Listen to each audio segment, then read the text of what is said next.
Hallelujah. Sikiliza. Listen to me. Kwenye Biblia in the Bible, kuna matukio yalitokea kwenye Injili ya Yesu kuhusu imani yanayotufundisha namna ya kupokea.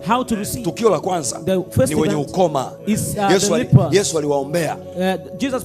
Tunataka kutakasika. Yesu akamwambia nendeni mkajionyeshe kwa makuhani. Maandiko hayasemi kwamba Yesu alipotamka ukoma uliwatoka. Hapana.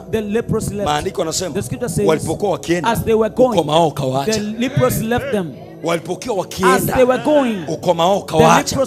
Nguvu ya Mungu ikishaingia ndani yako, unatakiwa ujue imeshaanza kufanya kazi. Unaweza mwilini ukaona mbona kama bado, lakini kadri unapopiga hatua Januari, Februari, unaona kuna kitu kweli kimebadilika. You will find yourself you have a certain favor. Utajikuta una you find yourself you have a certain blessing. You know that you are a different person. Something has entered in you. Kuna kitu kimeingia ndani yako. Amen. Utajua kuna kitu kimeingia. You know something has entered in you. Alipoona aliwaambia nendeni mkajionyeshe kwa makuhani. Ikawa walipokuwa wakienda wakatakasika. As they were going, they were cleansed. Amen. Kuna vitu ambavyo vitamanifesti hapa. They will manifest here. Utaona kabisa ni ushuhuda. Na kuna vitu ambavyo vitamanifesti ukitua Mbeya. Kuna vitu unatua Moshi na unaona. Others you go Moshi and you see. Kuna vingine utaviona umefika nyumbani. See them as you arrive at home. Kuna nguvu nimepokea. Power you have received. Sema nitakapokuwa naenda. As I will be going. Nitaona. I will see. Nitaona matokeo. I will see the results. Aina ya pili. Tukio la pili, the second event, ni akida mmoja is one centurion. Mtoto wake alikuwa anaumwa. His child was sick. Akaenda kwa Yesu. And he went to Jesus. Bwana Yesu akasema nitakuja. I will come. Si mimi ni mtu mwenye mamlaka. And say, I have the authority. Ninaelewa kuhusu mamlaka. I know about authority. Nikimtuma mtu aliyeko chini yangu, anaenda. He goes. Nikituma na leo juu yangu, and when I'm sent for somebody I go. Akamwambia Yesu, and he said, told Jesus, sema neno. Speak a word. Sema neno. Speak a word. Uhitaji kuja kwa wewe, sema tu neno. Maandiko yanasema Yesu akashangaa ile imani. Was amazed by yule aliporudi nyumbani, when he went back home, maandiko yanasema hivi, akauliza alikuwa mzima saa ngapi? Wakamwambia akagundua ni saa ile ile. And he discovered the same time.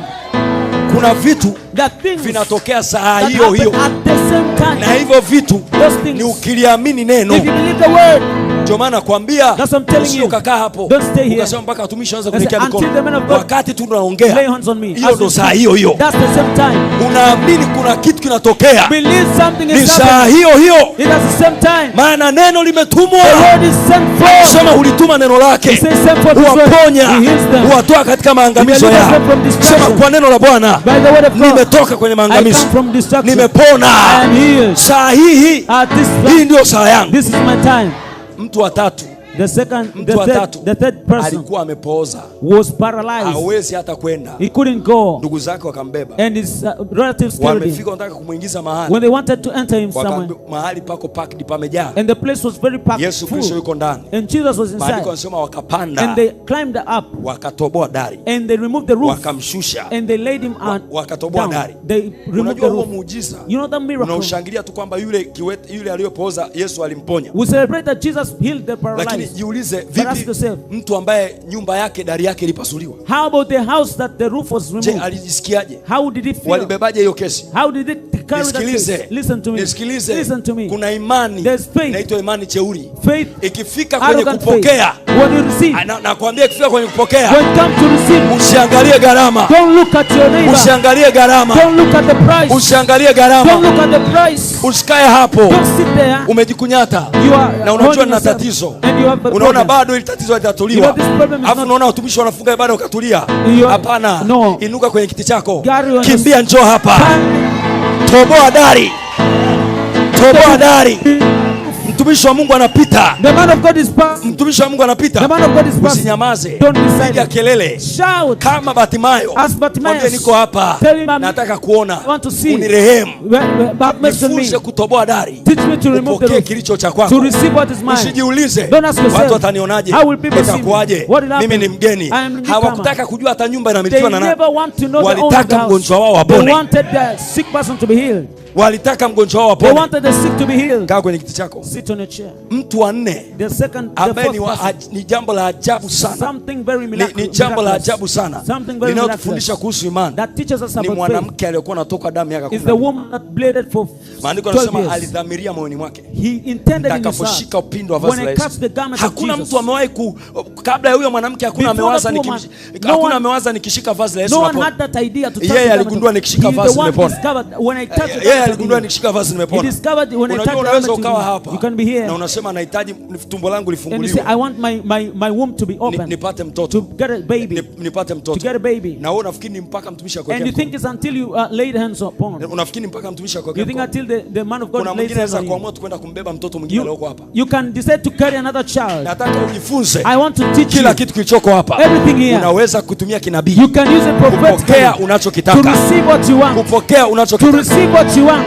Mwanamke alidhamiria moyoni. He intended in her heart. Umedhamiria nini? What have you intended to? Anza kudhamiria kitu. Begin to intend. Nini ambacho unasema nikikifanya leo? What you say kikifanyika leo. When it is done today. Historia ya maisha yangu imebadilika. The history of my life will be changed. Dhamiria kitu moyoni mwako. Intend something in your heart. Dhamiria kitu moyoni mwako. Intend something in your heart. Dhamiria kitu moyoni mwako. Intend something in your heart. Kwenye kitabu cha Yakobo. In the book of James. Maandiko yanasema. The scripture says. Ile sura ya 5. Verse chapter 5. Mtu mwenye shaka. He who is mtu mwenye shaka. A man that is full of doubt. Yakobo sura ya kwanza, sorry. Ule mstari wa 5. James chapter 1 verse. Yakobo sura ya kwanza mstari wa 5. James 1 verse 5. Mtu mwenye shaka ni kama wimbi la bahari is like linalopelekwa huku na huko. Maandiko yanasema lakini mtu kwenu akipungukiwa na hekima. If anyone lacks knowledge, mtu wa kwenu akipungukiwa na hekima. If anyone lacks wisdom, mstari wa 5. Verse 5. Mtu wa kwenu akipungukiwa na hekima na aombe dua kwa Mungu awapaye wote kwa ukarimu, wala akemee naye atapewa. Lakini mstari wa 6. Verse 6. Mtu anasema mstari wa 6. Verse 6. Mtu anasema lakini, but let him, sema lakini, sema lakini, anasema na aombe kwa nini? Kwa imani, pasipo shaka yoyote, maana mwenye shaka ni kama wimbi la bahari linalochukuliwa na upepo na kupeperusha huku na huku. Mashaka ni adui wa kupokea. Is the enemy of receiving. Marko 11. Mark 11. Marko 11. Mark 11. Marko 11. Mark 11. Mstari wa 23. Verse 23. Marko 11. Mark 11. Mstari wa 23. Verse 23. Na wa 24. To 24. Mwenye shaka. He who doubts. Mashaka kisha kuwepo. When doubt is there. Ni vigumu kupokea. It is difficult to receive. Ni vigumu kupokea. It is difficult to receive. Tusome ile andiko. Let's read the scripture. Anasema hivi, Amin nawaambia, yoyote atakayewaambia mlima huu ng'oka ukatupe baharini, wala asione shaka moyoni mwake, wala asifanye nini? Wala asifanye nini? Ila aamini kwamba hayo asemayo yametukia, yatakuwa yake. Usione shaka. Don't doubt. Usione shaka. Don't doubt. Usione shaka. Don't doubt. Tumeona Mungu akifufua wafu. We have seen God raise the dead. You have seen him heal the HIV patient and open the barren woman. Tumeona Mungu akiunga mifupa. We have seen God joining tumeona Mungu akifanya mambo ya kustaajabisha and doing some strange Usione things. Shaka. Don't doubt. Kama alifanya kwa wengine, if he did it for others, believe it will happen to you. Kama alifanya kwa wengine, if he did it to others, amini itokee na kwako. Believe and let it happen to you. Kama alifanya kwa wengine, if he did it to others, amini itokee na kwako. And let it happen to you. Katika jina la Yesu. In the name of the Lord Jesus. Nikwambie. Listen to me. Jambo la kwanza nimekwambia. Number one, I told you, ni imani. It is faith. Usikubali roho ya kutokuamini the spirit of unbelief ukiwa kwenye ibada. To mashaka kidogo. Ndio maana wanafunzi walifika mahali. That's what the disciple says. Bwana utusaidie. Lord help us. Kutokuamini kwetu. With our unbelief. Amen. Amen. Tusaidie kutokuamini. Help our unbelief. Sasa ninakusi amini upokee. I ask you to believe for you to receive. Believe for you to receive. Believe for you to receive. And the last thing, Mathayo 10:40. Matthew chapter 10 verse 40. The scriptures are open. Yesu anasema wapokeeni. Jesus says receive. Anipokea mimi. He who receives you receives me. He who receives me receives he who sent me. Let me tell you, the way you receive the man of God is the way you receive God. Is the way you receive Jesus. I am speaking of the man of God. I speak of the man of God. I speak of the man of God. The man of God. He who receives you receives me. He who rejects you rejects me. And he who receives me receives the one who sent me. Amen. Amen. Kwa hiyo ukiamini, if you believe, ukiamini kwa mtumishi wa Mungu, if you believe in the man of God, kwa maana ya kuamini kwamba huyu ni mtumishi wa Mungu, believe that this is the man of God. Akinigusa nimepona. When he touch me, I'm received. Imani wewe inataka uweke nadhiri. Faith wants you to put a vow. Imani inataka unuie. Faith wants you to intend in your heart. Unuie. To intend in your heart. Today just a single touch will change my story. Mguso mmoja unageuza maisha yangu. A single touch mguso mmoja will change my story. Unageuza historia yangu. Will change my destiny. Unageuza biashara yangu. Believe the way you receive the man of God is the way you receive Jesus. Is the way you receive God. Ni kanuni ya kiroho. Is the spiritual principle. Watu wengi, a lot of people wanakosa, they miss miujiza yao. Their miracles. Wanakosa they miss lile ambalo Mungu alikusudia what God intended them to receive because of the way they receive the man of God. Kila kitu mtumishi wa Mungu anachokisema, whatever the man of God says, it is spiritual, it's faith. Kila kitu mtumishi wa Mungu whatever the man of God does, it is spiritual and it's of faith. You shouldn't ignore. Maisha yako yatageuka, yanakaribia kubadilika kwa jina la Yesu. Raise up your hands.